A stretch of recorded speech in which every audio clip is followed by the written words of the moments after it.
1 minute. We had 1 minute 2 minutes ago. Oh, we did? 10, 9, 8. We had 1 minute 2 minutes ago. Go ahead. Page 53, in the middle. When we became alcoholics, crushed by a self-imposed crisis we could not postpone or evade, we had to fearlessly face the proposition that either God is everything or else he is nothing. God either is or he isn't. What was our choice to be? That's one of the strangest paragraphs I ever read the first time. The first couple of times I read the big book Alcoholics Anonymous. We had to fearlessly face the proposition that God either is everything or else he is nothing. I didn't understand why. Why does God have to be everything or nothing? He is or he isn't. And then it says, what was our choice to be? Like I could choose whether or not there is a power of this universe. You know, God either is or he isn't. He's either everything or he is nothing. Why is that?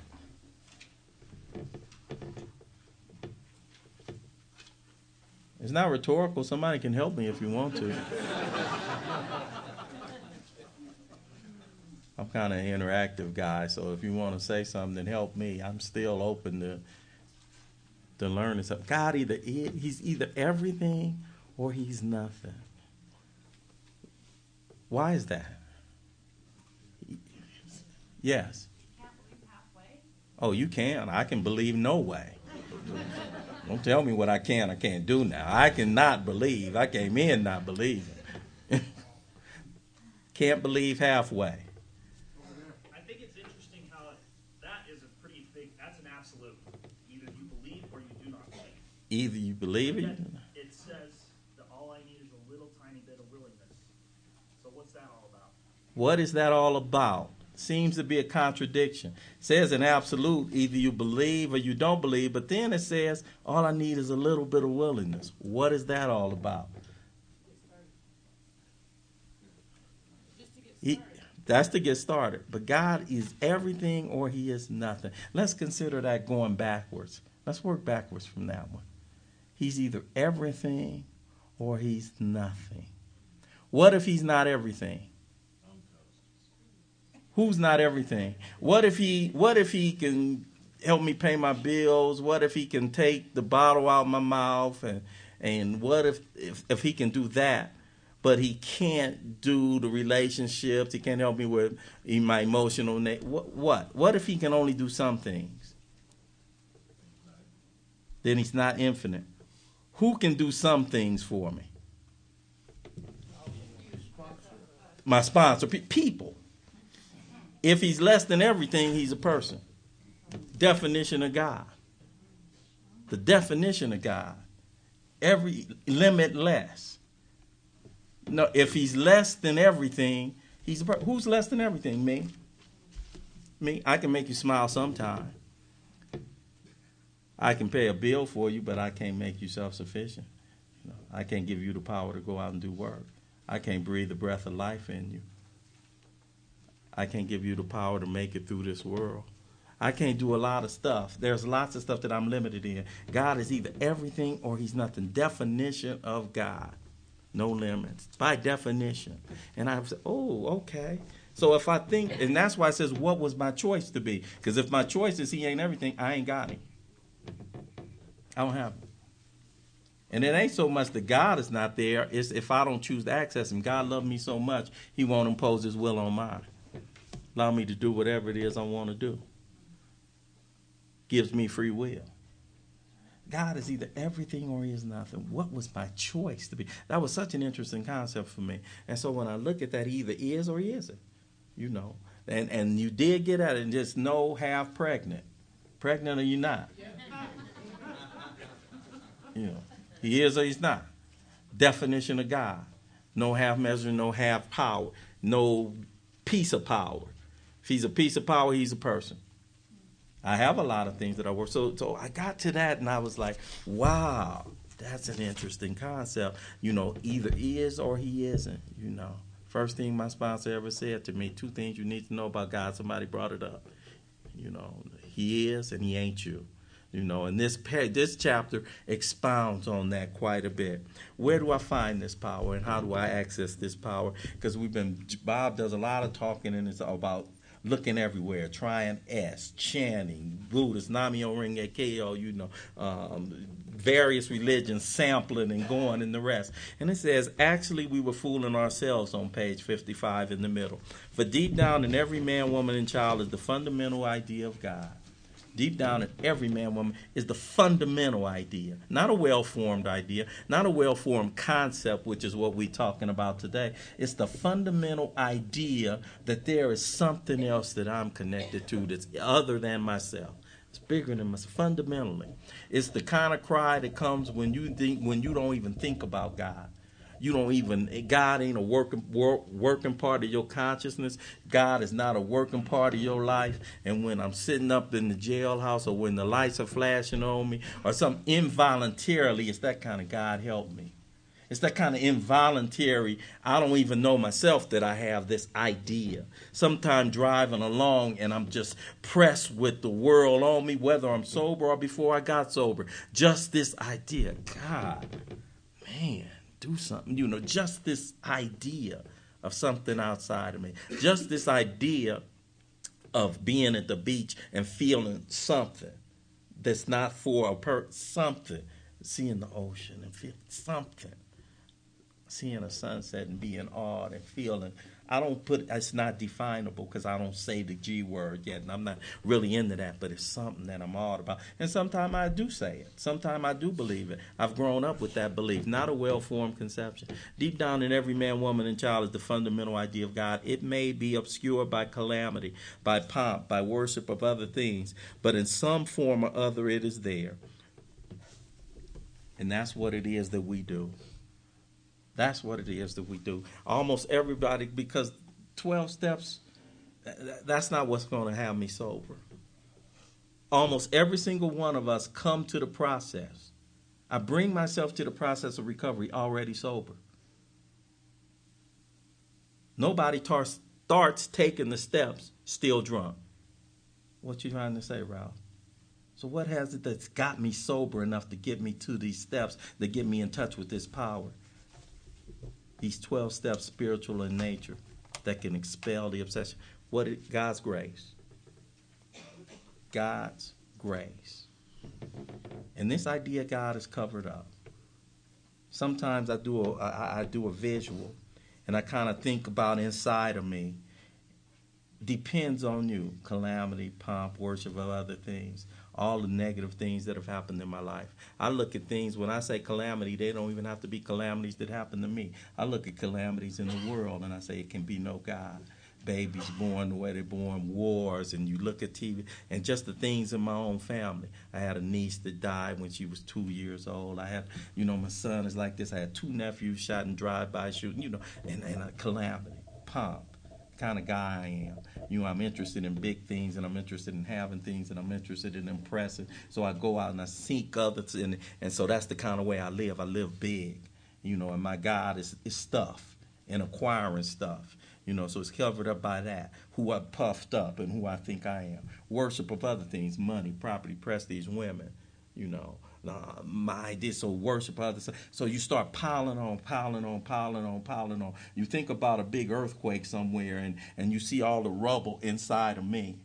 Just imagine that kind of rubble just inside of me, and I get tore up enough, and I get crushed by this self-imposed crisis, and somehow, some way, this is what grace is. Grace is powerful enough to pierce the rubble, and it's just, somehow I imagine it being a sliver. And it's that power of the power, to make a blade of grass crack the concrete. That power that tells birds to go south in this winter and tell bears to go hibernate. And we know they don't wear watches and have calendars. How they know? How they know to do it? What does that? What on a regular basis makes the sun come up at the same time every day and go down at the same time? What's regulating? What's stopping the ocean from coming all the way up on the land. It stops right where it stops, and it goes back. What? You know, and I kind of envision this grace that's so powerful that it pierces the rubble. It pierces the rubble, and it's a sliver, and it's a thin window. And it's a thin window for alcoholics like us to let the grace in and not shut it out. And that window is, you know, when the window of desperation and opportunity meet, and I jump through it.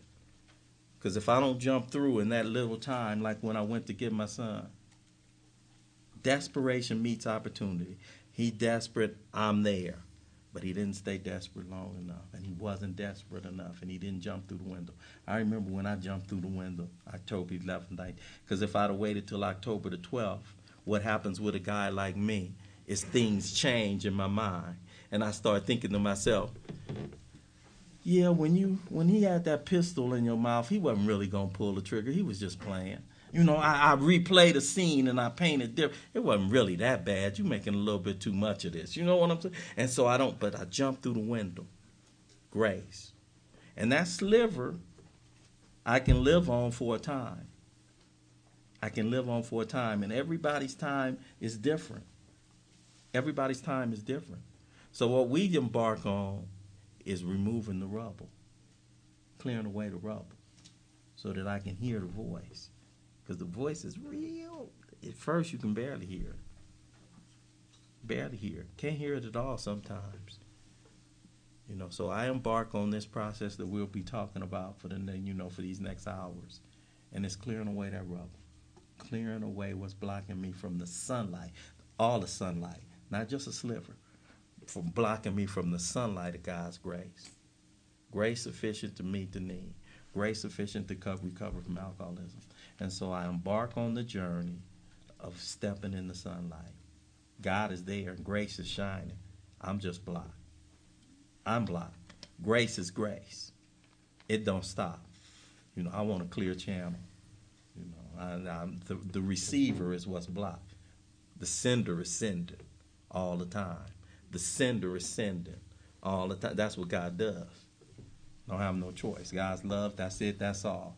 Sender sending. Grace is always coming. People be talking about we the chosen ones, and I think to myself, you know, I'm a father. I don't have chosen kids. All my kids are my kids. They choose whether to follow what it is Daddy's doing. They choose.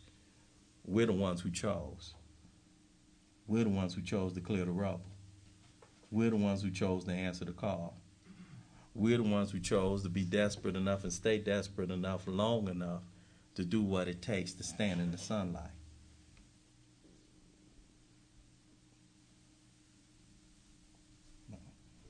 Thanks, Ralph. I'm Bob, an alcoholic. That part that Ralph talked about so well on page 53, that this proposition that God is either everything or else he's nothing. And it kind of implies that even to entertain that proposition, we have to be crushed. Our ego has to be smashed. Dr. Harry Tiebout talked about recovery from alcoholism takes ego reduction and depth. That's why we all have to hit some sort of bottom. We have to get to a point of hopelessness within ourselves, and just to entertain a proposition that God is either everything or he's nothing. A proposition that is actually Buddhist in nature. Buddhism is often referred to as a religion, but it's not really a religion. It's an approach. It's an attitude. That when the first Jesuit first missionaries went to the Orient and they encountered Buddhism, they came back to America and Europe excited about it. And the church didn't know what to make of it. They thought, well, that's some kind of heathen religion. And the Jesuits uniformly, every single one of them said, no, it's not. This will make us better Catholics. And there's a story that is sort of the foundation of the approach of Hinduism that has come into Buddhism, and it's a story of creation. And it's very different than Judeo-Christian story of creation that we all know about Adam and Eve in the garden, etc. The Hindu story is called Maya. And it's a story that God existed unto himself. And he devised a cosmic game. And the game was he would break himself up into an infinite number of parts. Give all the parts a disguise, a skin suit, and give all the parts amnesia, and let them loose. And the game is which parts are going to see through the hallucination of separation first. The Hindus and the Buddhists call that enlightenment. When you realize that God really is everything because it's everything is everything. There is no separation. It's an illusion of the ego. It's that Maya means the great illusion, the great hallucination. Is that Einstein said it when he said that he believed the great illusion of mankind was that there was more than one of us here.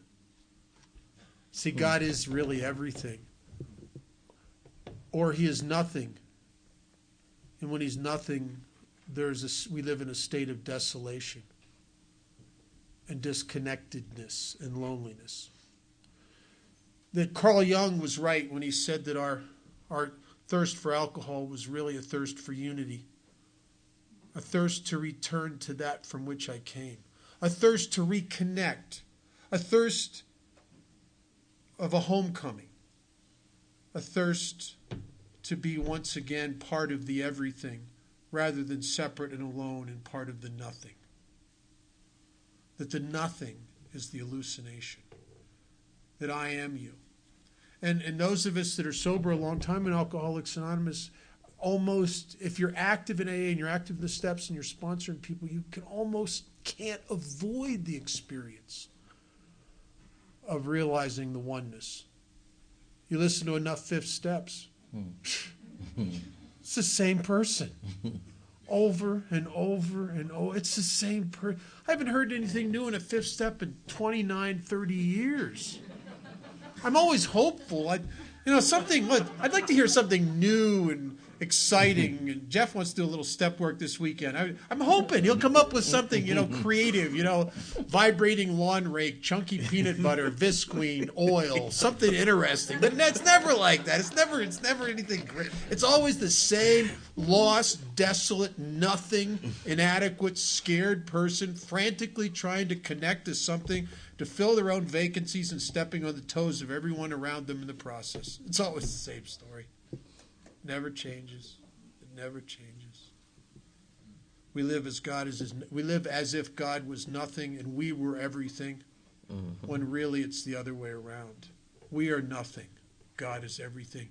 And in that is the unity and the oneness, because I'm part of everything also. I was in the mall in Las Vegas 15 years or so ago with a bunch of people in AA, and we were just kind of walking around looking at stuff. And in the middle between the stores in the aisles in the mall, they're big, very wide aisles, and there's kiosks in the center where they sell cell phone covers and calendars and cosmetic products and hats. Just crazy. They set these little kiosks up.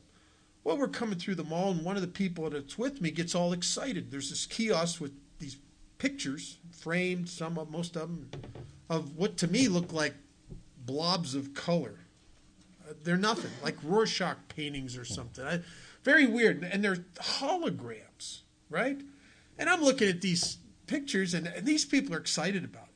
And the guy that works there is excited. He says, "Can you see the castle?" I don't see nothing, man. I just see a bunch of weird color, just blurry stuff. He says, "You don't see the castle." He says, "It's really there. It's three-dimensional. It pops out of the picture." I'm thinking, they're pulling my leg, right? But they're excited about it. They're real, and I'm trusting that there's something there, but I can't see it. They said, "What about this one? See the big dragon coming out of the picture?" Oh, man, I don't see nothing. He says, keep looking. Well, because I trust these guys and I believe that they're sincere, that they're seeing something, I keep looking. And I'm looking and looking. And the guy's telling, he says, just relax. Look, get closer to it. Look and just relax. Pretend, don't try to see it. Because I'm like, think I'm going to see it by will. I'm all I'm doing is getting a headache. I'm like, I can't. Just relax. Yeah. And all of a sudden, pop! Wow. It popped. It was three-dimensional, right out of the frickin' thing, man. It just, boom, a castle. Now that I saw the castle, I look over here and looking at this other one, and just in a couple seconds, bam, a dragon. There's another one with planets in the universe and in a spaceship. And sometimes God's like that. You do all this work in Alcoholics Anonymous, and all of a sudden something's there. All of a sudden something shows up. I heard a story years ago about this little kid who lived on a farm, and they were with his dad, and they were very self-sufficient. And one day he's out along the highway, the front of the ranch, mending some fence. And there's a telephone pole there. And on the telephone pole, there's this bright neon yellow poster. And it says circus coming to town. It gives the date. And on the poster is pictures of elephants and tigers and lions and bears. Oh, my. And there's all, it's just amazing looking. There's women standing on horses, riding in the picture. It's an amazing deal. And he gets excited. He doesn't know what a circus is, but it looks like something he'd like to see. And he goes back to his dad and he says, Dad, he says, Papa, there's a circus coming to town. Can I go? And he says, how much is it? And he says, the sign says it's $1. And his dad says, here's $1. You do your chores. I'll let you go to the circus that day. Well, the day of the circus comes. He's up early, before the sun's up, excited to go to the circus. He heads into town. He gets into town, and there's a big crowd of people on Main Street. And he doesn't know what's going on. He pushes up through his little kids. So he pushes up through the crowd, gets up on the curb. And coming down the street is the beginning of a parade. And it's the most amazing thing he ever saw.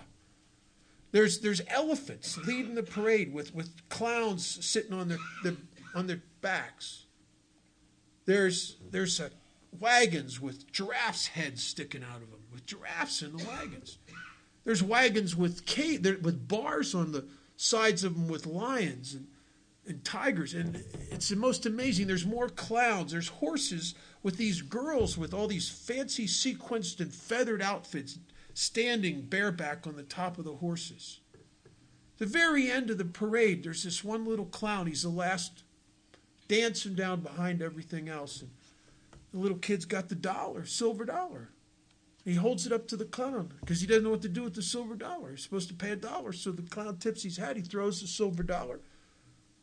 Clown catches it, bows, walks on down. The parade goes down the street, and the kid goes home. He goes home excited to tell his dad he's seen the circus. Problem is, he never saw the circus. All he saw was the passing parade. I sat in meetings of Alcoholics Anonymous for 7 years, and I never saw the circus, but I was part of the passing parade.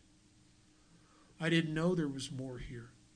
I didn't know that there was a power here that could be accessed that would change my life. I thought this was some kind of self-help group that was going to help me to not think about drinking or something. It seemed that way to me. I didn't know that there was a big top. And what we're going to try to do today is tell you how to get in the big top, where the power is, how to access the juice. I was with a guy last weekend who told a story, a good friend of mine, Sandy, and Sandy told a story that I'd heard him tell probably 10 years ago, and I hadn't heard him tell it in a long time. And it's so effective. I'm gonna share it with you. He's talking about when he was new in AA, and he's new like we're all new. He'd burn his life to the ground. He's in danger of losing his wife and kids. He's buried in debt. He never thinks he's going to get out of debt. He's about ready to be thrown out of the Marine Corps, which was his career, which means he doesn't even have any job skills outside of flying jet planes, which they don't have things like that at the mall. So he doesn't know where he's going to work. I mean, his life's a mess, and he's full of fear and anxiety. And his sponsor notices that he's not doing very well, sober. And his sponsor says to him, "Whoa, Sandy, we got to get you into the steps." He goes, "Oh, okay, all right." He says, "I need to ask you some questions to see where we are with this spiritual program." He goes, "Okay." He says, "I want to know, have you spent a lot of time in your life in prayer? Do you pray a lot?" Sandy goes, "Pray? Whoa. Well, no, actually, I don't know that I don't know. I don't pray. No, I'm sorry, I don't pray. He says, "Okay, no prayer. All right." He says, "Do you do a lot of meditation?" "No, I don't think I've never meditated. I don't even know what it is." "Okay, no meditation." "Do you read a lot of spiritual books?" "Spiritual books? You don't count Hustler, do you?" "No, I don't think so. No spiritual books." "Okay, no spiritual books. All right. Do you go to church or some place where you go to get more spiritually enhanced?" "No, I don't do that." "Do you engage in a lot of spiritual conversations throughout your life with people?" "No, I don't." He says, "Okay." I says, "I only got one more question for you. How's all that working?" And he goes, "It was horrible." And maybe that's the pragmatic question. No matter what you've been doing or what you believe in, if you're new, how's that been working for you? We came to believe in the hopelessness and futility of our life as we've been living it. And yet some of us have come here with a lot of prejudices. I was at a treatment center up in Waterville, Maine. I was up there on people in AA explained it to me. It was a geographic. I thought I would cross state lines to avoid prosecution. I don't know. I was up there on the run. I had people looking for me, and I'm going to end up in this treatment center. And one day in the treatment center, everybody gets excited. We're going to have a special AA meeting. And this van with bars on the windows pulled up, and there's a trustees group from Thomaston State Penitentiary. They're bringing these inmates in to put on an AA meeting. One of them was a 10-minute speaker, one of them was the main speaker. Well, this is not my first rodeo. I'd been around in treatment centers. I've been exposed to AA for a couple of years by this time, and didn't really care much for AA. And I go to this special speaker meeting, and the guy that's the main speaker is an inmate who's doing life in prison. He'd killed a cop. And he was an outlaw motorcycle guy. Big guy. Guy that must have lifted a lot of weights. Tattoos. Back in those days, tattoos weren't fashionable. You were an outlaw if you had tattoos back in those days. And this guy started telling his story. Big, tough guy, man. Big arms on him. Like, tough guy. Long-haired and a beard. I'm listening to him. I'd never seen anybody in AA like this guy.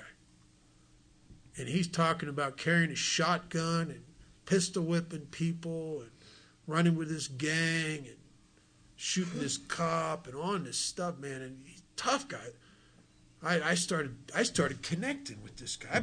I'm thinking I'd drink with this guy. Most of the people in AA wouldn't drink with him. I'd drink with this guy. And then he starts talking about coming to the next morning and how he'd be like a scared little kid. And I'm sitting there going, oh my God, I used to do that every morning. I'd come to in terror, shaken. And how does he know this? And I'm starting to really connect with this guy because I'm listening to him because of the way he looked.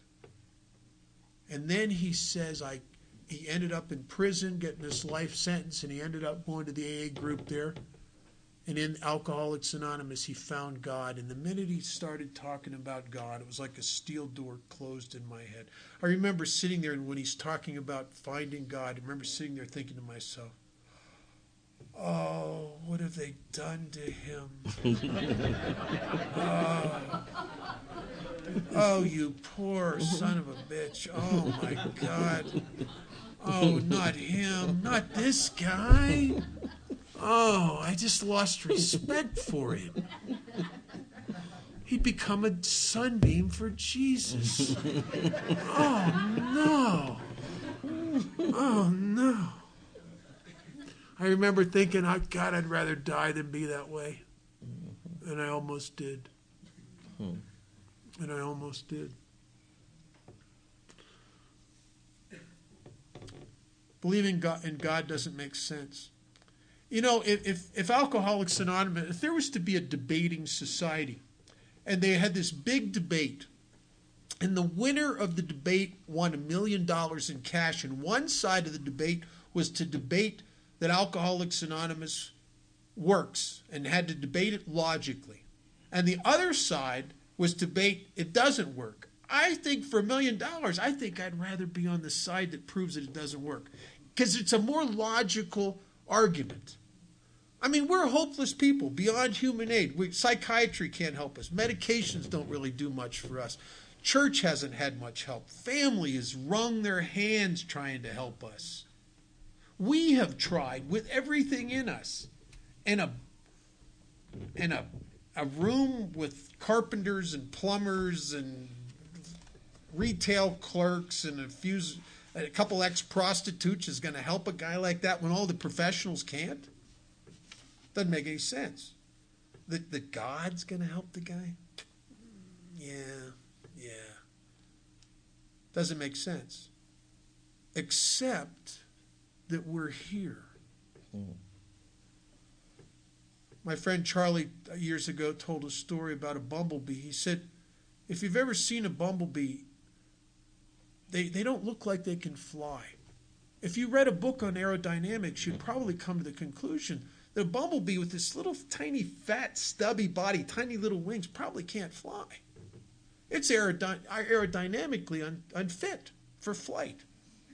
The problem is that the bumblebee hasn't read a book on aerodynamics. Maybe if bumblebees could read books on aerodynamics, they'd be falling from the sky. Who knows? I don't know. And the reality is we're here. A few years ago, I had this guy ask me to sponsor him. He's a smart guy. Which isn't good. When it comes to alcoholism, everything's backwards. Out in the real world, you're smart. It's an asset. When it comes here, no, it's not an asset. No, it's not. We bury our smart guys. And he's a smart guy. College educated, brilliant, bright guy. Probably has an IQ of 150. Bright guy. And he corners me after a meeting one time. And he says to me, are you open-minded? And I said, well, I think so. I try to be. He said, well, then I want you to entertain a proposition. He says, could you entertain the possibility that there really isn't a God? That you have just psyched yourself into thinking there is one, and consequently you've done all this stuff you're crediting to God, but it's really you and your positive thinking. It's not really God.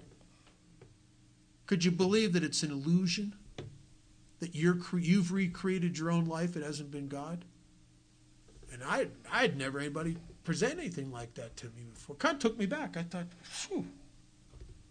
And I tried to get as honest with him as I could. And I said, you know something?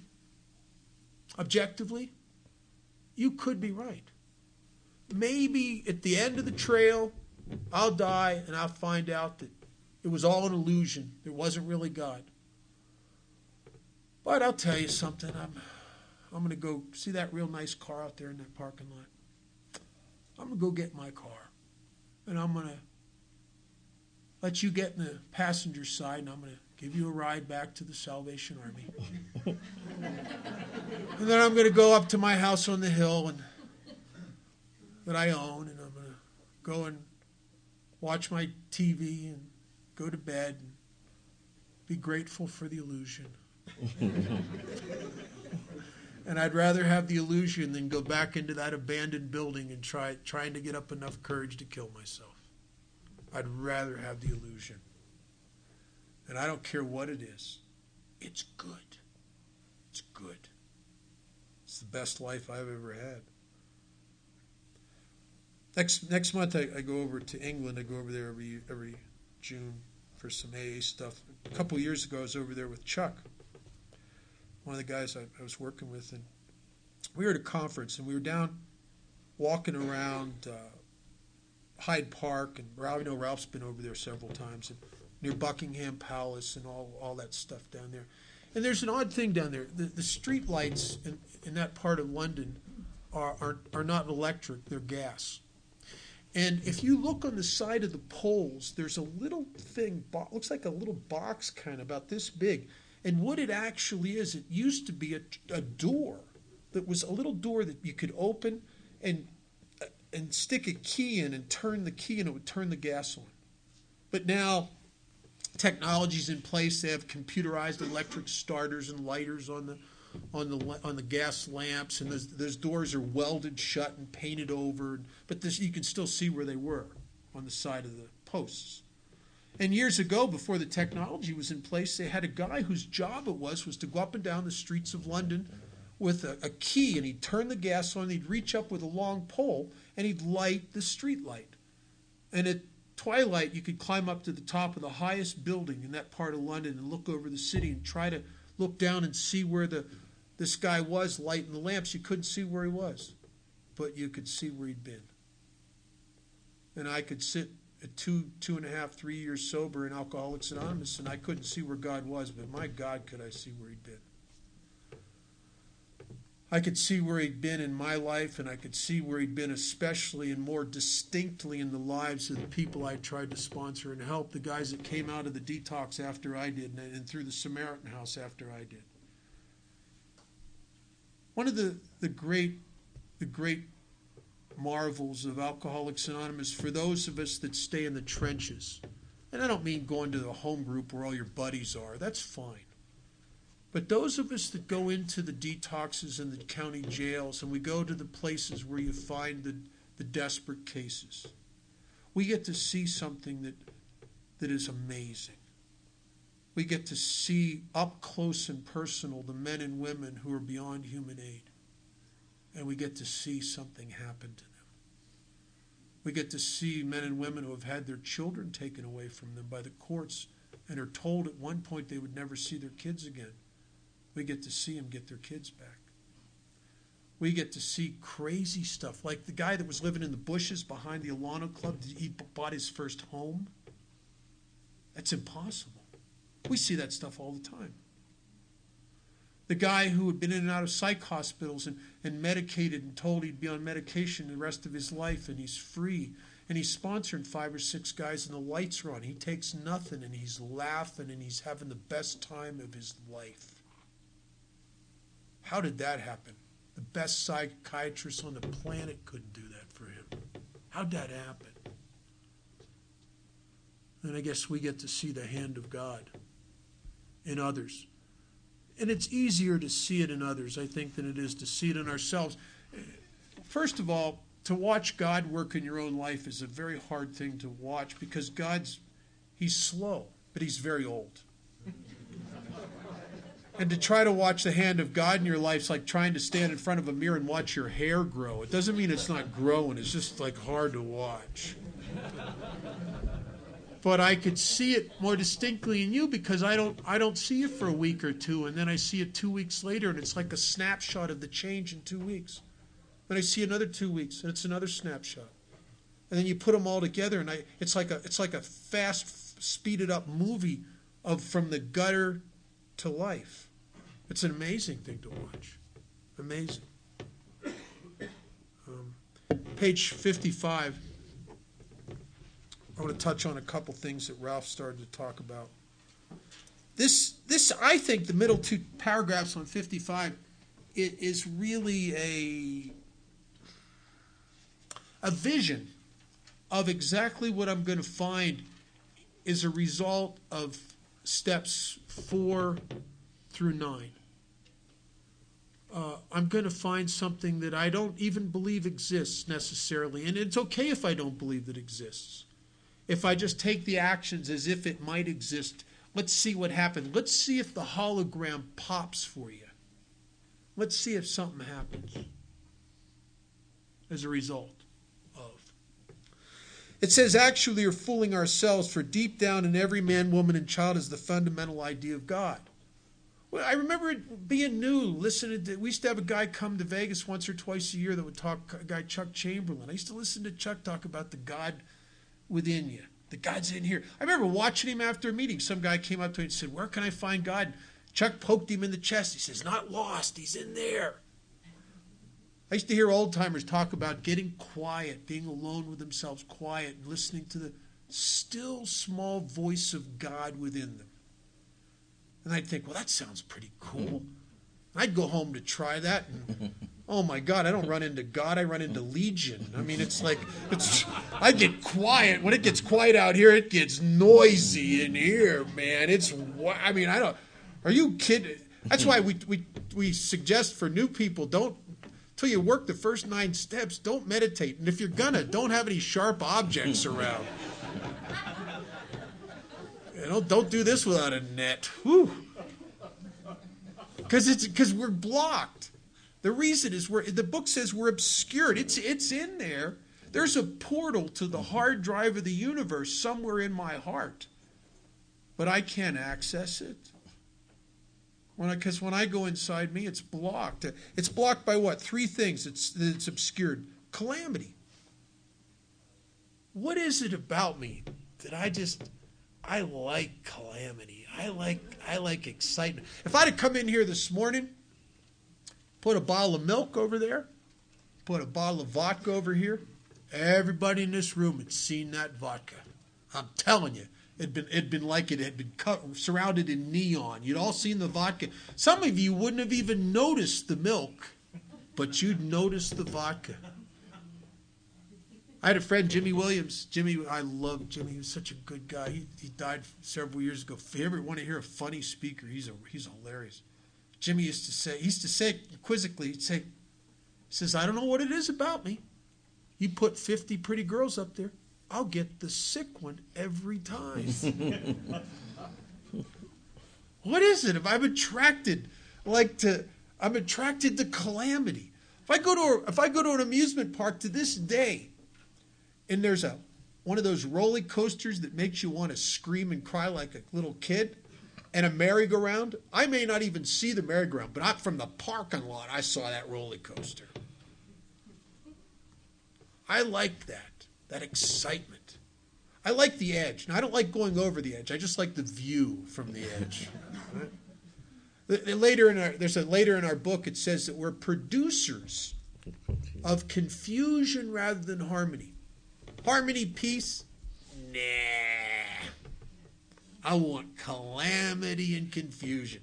I like juggling. I like getting 10 balls in the air. You know, my favorite, there was an act in Vegas. I'm not big on jugglers, actually, but there was an act where a guy would juggle running live chainsaws. Now, that's a juggling act. See, that's calamity in motion right in front of you, right? If you want to hear what the voice of calamity, what would calamity sound like? Imagine that a surgeon could surgically implant a microphone into your brain on a bad day, and through loudspeakers we'd get to hear everything you think. We would hear the voice of calamity. We'd hear Legion. So if God is inside you, even if he had a megaphone, how are you going to hear him over the chatter and the noise and calamity in your head? How are you going to hear him? The second thing that blocks me from God is pomp. I think that's a good word for ego. I get so full of myself and my ideas and my judgments and my opinions that there's no room for anything else. When it says later on in the book that selfishness, self-centeredness is the root of our problem, our troubles, they're not kidding. I am so consumed in myself that I am separate from you and I'm separate from God. I fit the old adage, you can always tell an alcoholic, you just can't tell him much. I'm not against the idea of God, I resent it because I think he has my job.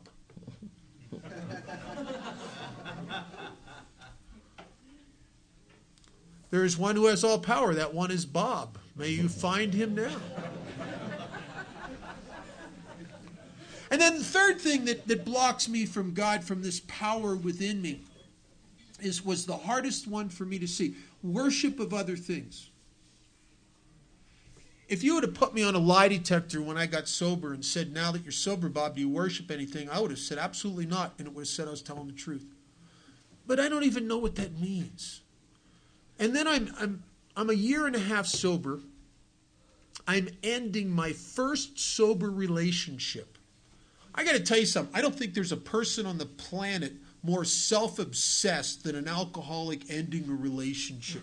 You can go up to a person like that and say, well, I just came from the doctor. I have terminal cancer, 2 weeks to live. And and they'll go, you know what else they said? Well, that's what I got. The breakup of this relationship is like right here on me. And I'm in pain and desolation. So I go to a meeting of Alcoholics Anonymous thinking I'm going to hear something that's going to snap me out of it, make me feel better. Well, the problem is I can't hear anything in the meeting because the big show's on the inside. I'm stuck in my head thinking about if I see her, I'll say this, and then she'll say that, and then I'll say this, and she'll say that, and then I'll say this. She'll realize how wrong she was. Beg my forgiveness. So no matter, God's trying to talk to me through the people in the meeting, right? And nothing's getting in. And here's the hideous part. She's a member of AA and she's not in that particular meeting, which means that some hideous force has implanted a spring in the back of my neck connected to the meeting room door. Every time the door opens, I go, not her. Okay, not her. So by the end of the meeting, I'm not any better. I'm actually worse because the subject's gratitude or something. And there's some kind of cosmic joke. Do you ever notice this? When you're entering a relationship, all of a sudden, you're in a world of happy couples. What the hell's that about? Right? Was that some kind of cosmic joke? So by the end of the meeting, I'm not doing any better. I'm actually a little worse. And there's an old timer there, a visitor from Glendale, California, who was sober a long time. I think it was 28 years. And he wanted to ride back to his hotel, and we ended up going out to coffee, and I kind of have him hostage. So I'm sitting in this coffee shop, and I start telling him about this relationship for 20 or 30 minutes till his eyes have glazed over. And he was very polite, listened to me, nodded, listened to me. And when I was done, he said some things that just blew my mind. He said to me, kid, have you ever thought about the first commandment? When he said that, I bristled a little bit. I told him, I'm not really into that. I'm just into AA. And he starts laughing. He says, yeah, I know. He says, you and I are a lot alike. Guys like us have a hard time getting past the thou shalt not. He said, but in my experience, the 10 Commandments were originally written as statements of spiritual cause and effect. And as they were translated through different languages, the Aramaic and the Greek and the Latin, etc., by the time they got to the English, they had some well-meaning people had put an authoritarian spin on them. He said they're simply statements of spiritual cause and effect. The first commandment is, I am the Lord thy God, thou shalt not put false gods before me. And he said, I know something, that no matter what I do, God will always love me. There's nothing I can put between me and God that will get God to stop loving me. The problem is when I put something between me and God, I put something between me and God. I blocked the light. He said, when you worship something, it doesn't mean to bow down to, it means to obsessively turn your consciousness towards. He said, you want to know what you worship? At the end of the day, make a pie graph of everything you were thinking about in that day. And the thing that dominates the pie would obviously be the thing you're obsessively turning your consciousness towards. When he said that, I could picture this pie graph with a little sliver for AA, and a little sliver for work, and the rest of it was the relationship. And I knew why it felt like somebody had crimped the oxygen hose to my very being. why I felt depressed and like as if my very spirit was smothering here and dying. I felt horrible. Not because of the loss of the relationship, because I took the relationship and I put it in the place in my life where God should have been. It had been my source of validation, emotional security, sustenance, and well-being. I tied my future up in it. I wasn't in love with that person. I was in love with a fantasy and an idea of how it could be if she ever came to her senses under my tutelage. What's it say later in the book? And the show would be great. And I knew I did that. I knew in a desperate, frantic, futile search for the power to validate myself and make myself whole, I had unknowingly and unconsciously positioned myself towards that relationship as if it was my source. I didn't even know I did that. Now, I wish that was close to 30 years ago. I wish I could tell you that I haven't done that since. But I can't tell you that. Over the years, sometimes it's been a resentment. Sometimes it's been a fear that I just won't let go of. I can't stop worrying about stuff. Do you ever get something you can't stop worrying about? Right? Sometimes it's either sex or money. You get something like you can't stop. You know you should. You know worrying's not helping. But it's this illusion that I can wrest happiness and satisfaction out of this world if I manage well, as if I'm going to think the divine thought that's going to make it shape up, right, or something, right? I've had my business dominated the pie at one time. My daughter at one time, when problems she was having when she was littler. A marriage since then, 2 marriages since then, 2 divorces since then. I'm consistent. A lot of things. And it's because I am driven by a vacancy to seek something that is not easily found. And so I settle for things that look like they may be an alternative. Time and time again. And I think we all do that to some degree. If we didn't do that, we wouldn't need step 10 and 11. We would just take the 3rd step and be good to go. But I have certain default positions in my life that left unchecked I always go back to. Not because I'm a dumb guy, not because I'm a bad guy.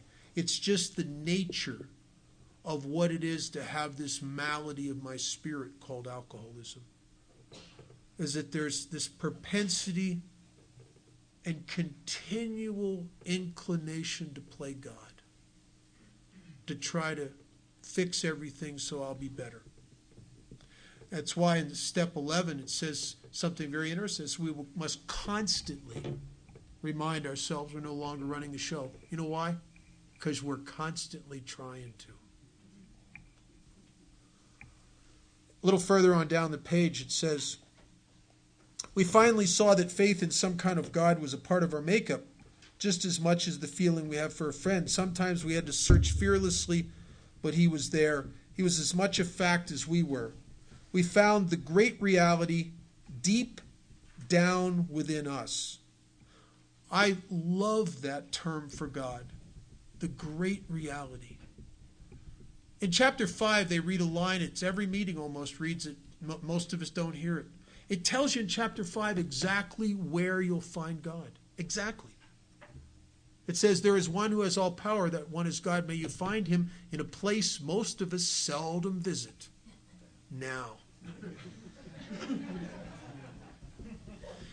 See, I can tell by the look at some of your eyes. You're not even here. You're in your head going, oh, what page was that on? Oh, I can't wait to tell that at the meeting, in the noon meeting at the club. You're not even here when I'm saying that. Now, right here. If you want to be in the presence you have to be in the present.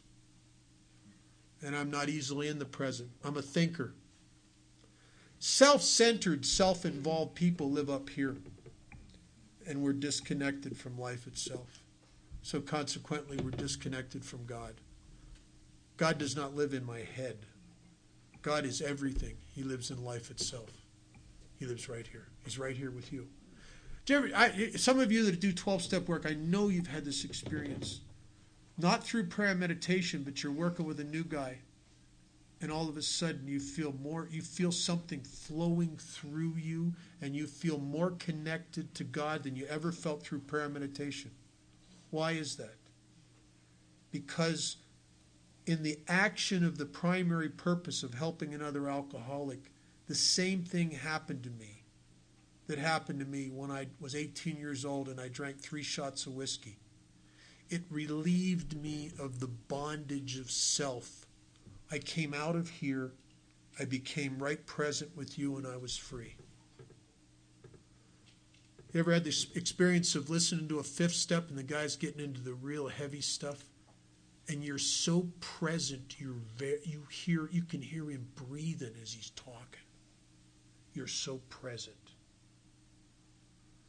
Alcohol did that for me at one time. If you can remember the times when you're early drinking, when you'd walk into a bar or a party, so locked up in you, you can't even hear the music. It's just everything's distant and vacant. Leave me alone. And then 5 drinks, you can hear the music. 7 drinks, and you're very interested in the people around you. You're listening, you're hearing them. About 9 drinks, you love them. I love you, man. Relieved of the bondage of self. The great reality deep down within us, and it says in the last analysis, it is only is a big word. Only's like only. It is only there that he may be found. It was so with us. Isn't it odd that we always look in the last place, the last analysis? I avoided coming to Alcoholics Anonymous. I kept being made to come here, but I would prefer psychiatry and all that, other doctors and stuff. I want people with degrees. I don't think a plumber can help a guy of my depth and complexity. And yet, when I ran out of options and there was nowhere else to go and I tried everything else, I came to Alcoholics Anonymous. And then in Alcoholics Anonymous, my first 4 years, I sought power everywhere else except through this process.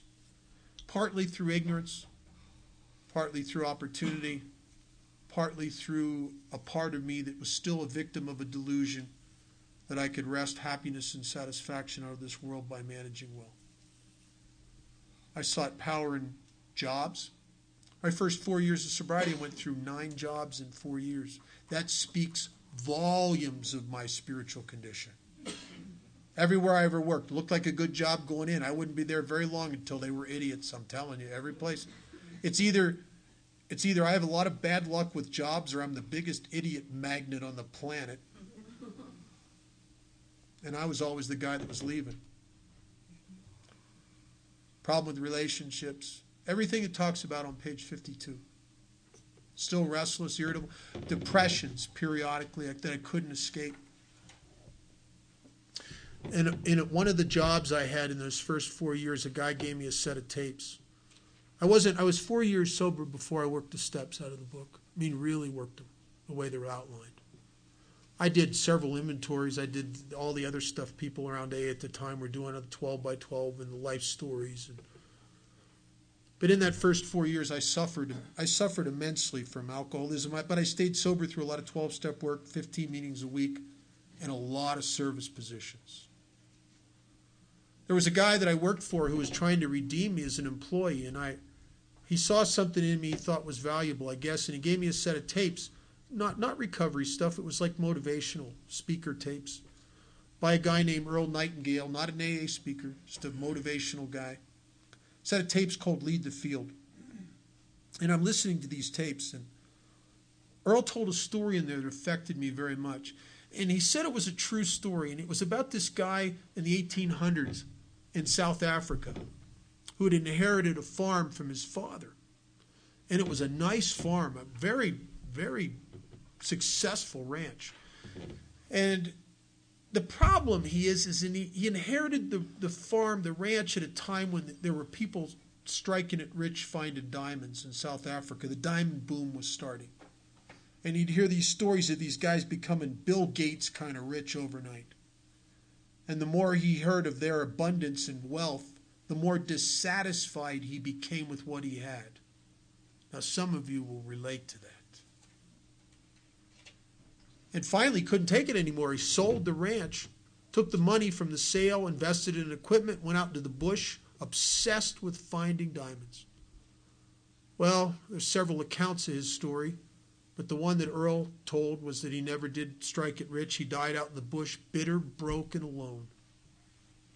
And it came to pass that he sold the ranch to these two brothers that were developers. And one day, Earl says they're moving these rocks aside to clear this land, and they found these very unusual stones, weird-looking stuff. Didn't know what it was. Discovered they were uncut diamonds in the rough. And in no time, they discovered that this ranch was the largest diamond deposit ever recorded in South Africa. And these two brothers, in a very short period of time, became two of the richest men on the planet. They had to hire dozens and dozens of diamond cutters from Belgium to come down and work in their company. And they hired thousands of workers and natives to work in the mines and brought guys in from all over the place. They developed a marketing company to distribute and cut and polish and market these diamonds worldwide. And one day, as they're putting this all together, the one brother says to the other, "We need to name our company something." And the brother says, Hey, let's name it after that poor SOB we bought the ranch from. Wasn't his name De Beers? And I'm listening to Earl tell this story, and I'm thinking, I'm that knucklehead. I'm looking everywhere else for power, everywhere else for a solution, and yet I go to a meeting of Alcoholics Anonymous every day, twice a day, and they read something at every meeting, and I don't hear it. These are the steps we took, which are suggested as a program of recovery. I need a Harley Davidson. These are the steps we took, which are suggested as a program of recovery. Oh, I bet with her I'd be spiritual. These are the steps we took, which are suggested as a program of recovery. I need a better job. These are the steps we took, which are suggested as a program of recovery. I need more sponsees, more commitments. These are the steps we took. And at 4 years sober, I crashed and burned. I was in danger of leaving Alcoholics Anonymous, possibly of drinking. I could not outrun my alcoholism no more. There wasn't enough meetings and enough activities. And I finally started going back into the steps, and my life started to change. You want to take a break? Yeah.